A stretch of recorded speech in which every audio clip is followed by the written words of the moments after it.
Françaises, Français, mes chers compatriotes de l'Hexagone et des Outre-mer, fidèle à une tradition qui nous est chère, je suis heureux de vous présenter tous mes vœux pour l'année qui s'ouvre.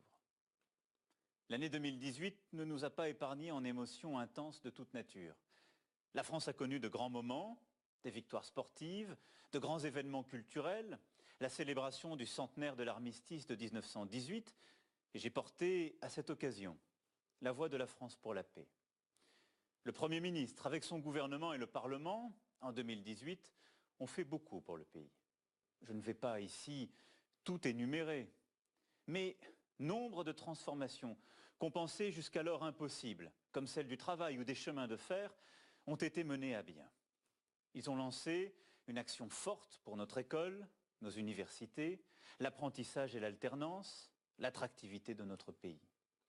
Ils ont posé les bases d'une stratégie ambitieuse pour améliorer l'organisation de nos hôpitaux, nos cliniques et nos médecins, pour lutter contre le réchauffement climatique, éradiquer la grande pauvreté et permettre à nos concitoyens en situation de handicap de trouver leur place dans la société. Les résultats ne peuvent pas être immédiats et l'impatience que je partage ne saurait justifier aucun renoncement. Le gouvernement, dans les prochains mois, devra poursuivre ce travail pour ancrer nombre de ces réformes dans notre quotidien, mais aussi pour changer en profondeur les règles de l'indemnisation du chômage, afin d'inciter davantage à reprendre le travail, l'organisation du secteur public pour le rendre plus efficace, et notre système de retraite pour le rendre plus juste. Au fond, pour bâtir les nouvelles sécurités du XXIe siècle. Mais nous avons aussi vécu de grands déchirements et une colère a éclaté qui venait de loin. Colère contre les injustices, contre le cours d'une mondialisation parfois incompréhensible, colère contre un système administratif devenu trop complexe et manquant de bienveillance, colère aussi contre des changements profonds qui interrogent notre société sur son identité et son sens. Cette colère a dit une chose à mes yeux, quels que soient ses excès et ses débordements. Nous ne sommes pas résignés. Notre pays veut bâtir un avenir meilleur, reposant sur notre capacité à inventer de nouvelles manières de faire et d'être ensemble. Telle est, à mes yeux, la leçon de 2018. Nous voulons changer les choses pour vivre mieux, défendre nos idéaux. Nous voulons innover sur le plan démocratique, social, politique, économique et environnemental pour cela. Il serait dangereux que notre situation nous conduise à ignorer le monde qui nous entoure. Bien au contraire, car tout se tient. Là aussi, de grandes certitudes sont en train d'être mises à mal. L'ordre international, bâti en 1945, est remis en cause par de nouvelles puissances et malmené par certains de nos alliés. Partout en Europe montent les partis extrémistes, tandis que les interventions de puissances étrangères, étatiques et privées se multiplient. Les grandes migrations nous inquiètent et sont instrumentalisées par les démagogues, alors même qu'il nous faut bâtir aujourd'hui de nouvelles réponses à ce phénomène qui ne cessera pas demain, compte tenu de la démographie mondiale. Les luttes contre le réchauffement climatique et pour la biodiversité sont plus nécessaires que jamais, mais se trouvent entravées. Nous surmonterons ensemble les égoïsmes nationaux, les intérêts particuliers et les obscurantismes. Le terrorisme islamiste continue aussi de sévir. Il change et sur tous les continents se déploie. Il y a quelques semaines à Strasbourg, il a encore frappé, comme il avait frappé à Trèbes et Paris durant l'année qui s'achève. Enfin, des changements technologiques profonds, au premier rang desquels l'intelligence artificielle, transforment rapidement notre manière de nous soigner, nous déplacer, nous former, produire. Vous le voyez. Nous sommes en train de vivre plusieurs bouleversements inédits.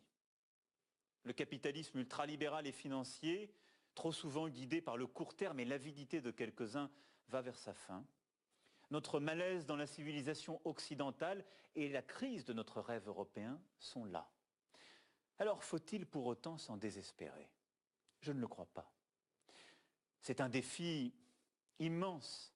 Et tout cela est évidemment lié avec le malaise que vit notre pays. Mais précisément, nous avons une place, un rôle à jouer, une vision à proposer. C'est la ligne que je trace depuis le premier jour de mon mandat et que j'entends poursuivre. C'est remettre l'homme au cœur de ce projet contemporain. Cela suppose beaucoup de constance et de détermination. Mais je suis intimement convaincu que nous avons à inventer une réponse, un projet profondément français et européen à ce que nous sommes en train de vivre, chez nous comme au-delà de nos frontières. Il nous faut là aussi prendre, comme nous l'avons toujours fait, toute notre part à la renaissance de notre monde et de notre quotidien. C'est pourquoi, mes chers compatriotes, cette année 2019 est à mes yeux décisive. Et je veux former pour nous 3 vœux. D'abord, un vœu de vérité. Oui, nous souhaitons en 2019 de ne pas oublier qu'on ne bâtit rien sur des mensonges ou des ambiguïtés. Or, je dois bien dire que depuis des années, nous nous sommes installés dans un déni parfois flagrant de réalité. On ne peut pas travailler moins, gagner plus, baisser nos impôts et accroître nos dépenses, ne rien changer à nos habitudes et respirer un air plus pur. Non, il faut tout de même sur ces sujets que nous nous regardions tels que nous sommes et que nous acceptions en face les réalités. Nous vivons dans l'une des plus grandes économies du monde. Nos infrastructures sont parmi les meilleures au monde. On ne paye pas, ou presque, la scolarité de nos enfants. On se soigne à un coût parmi les plus faibles des pays développés pour avoir accès à des médecins d'excellence. Nous dépensons en fonctionnement et en investissement pour notre sphère publique plus que la moitié de ce que nous produisons chaque année. Alors, cessons de nous déconsidérer ou de faire croire que la France serait un pays où les solidarités n'existent pas, où il faudrait dépenser toujours davantage. Nous pouvons faire mieux et nous devons faire mieux. Nous assurer que nos services publics restent présents partout où nous en avons besoin, que les médecins s'installent où il en manque, dans certaines campagnes, ou dans des villes ou des quartiers où il n'y en a plus, qu'on puisse avoir le téléphone portable ou Internet partout où on vit et travaille, et surtout, qu'on puisse vivre en sécurité et tranquillité partout. J'y veillerai personnellement et chaque jour. Le débat national qui s'ouvre doit nous permettre de parler vrai. Et je vous écrirai dans quelques jours pour vous en préciser les attentes. Mais parler vrai, c'est parler de la réalité. Le vœu de vérité, c'est aussi celui qui doit nous conduire, afin de demeurer une démocratie robuste, à mieux nous protéger des fausses informations, des manipulations et des intoxications. On peut débattre de tout, mais débattre du faux peut nous égarer, surtout lorsque c'est sous l'impulsion d'intérêts particuliers. À l'heure des réseaux sociaux, du culte de l'immédiateté et de l'image, du commentaire permanent, il est indispensable de rebâtir une confiance démocratique dans la vérité de l'information, reposant sur des règles de transparence et d'éthique. Ce vœu de vérité, c'est au fond un vœu pour tous d'écoute, de dialogue, d'humilité. Il n'y a pas une vérité, je crois même que chacun d'entre nous commence à se fourvoyer dans l'erreur quand nous affirmons les choses sans dialoguer, sans les confronter au réel ou aux arguments des autres. Alors débattons, car de là peut naître une action utile et qui nous unit. Mon deuxième vœu pour 2019 est un vœu de dignité. Je suis profondément convaincu que chaque citoyen est nécessaire pour le projet de la nation. Nombre de nos concitoyens ne se sentent pas respectés, considérés. Ils sentent leur vie comme empêchée. Je pense aux mères de famille élevant seuls leurs enfants et ne parvenant pas à finir le mois. Je pense à nos agriculteurs qui ne veulent que vivre dignement de leur travail, ou à nos retraités modestes qui aident encore leurs enfants et ont à charge leurs parents. Nous avons commencé à leur apporter des réponses, et je sais leur impatience légitime, mais il faudra aller plus loin.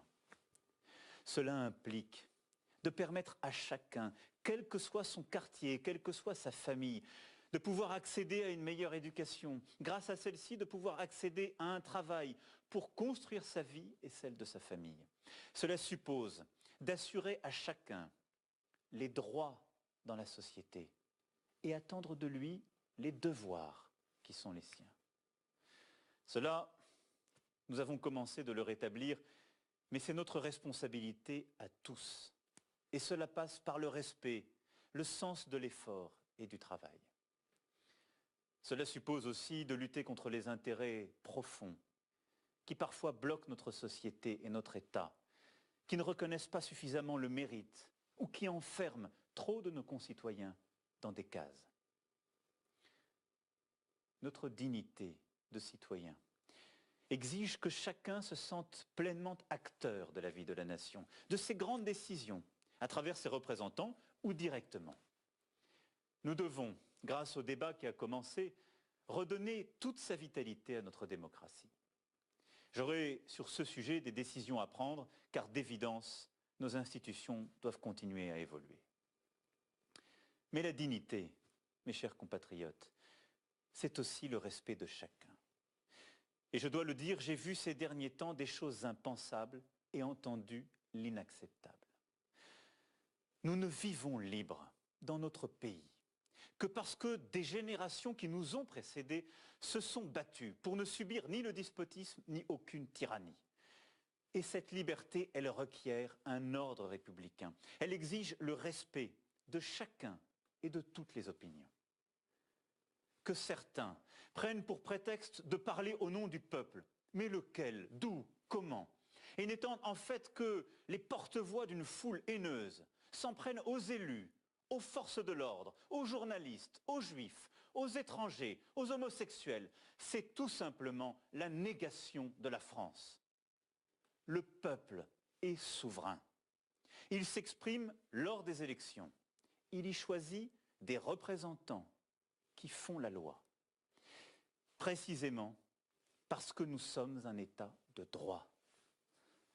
L'ordre républicain sera assuré sans complaisance, car j'attends de chacun ce respect indispensable à la vie en société.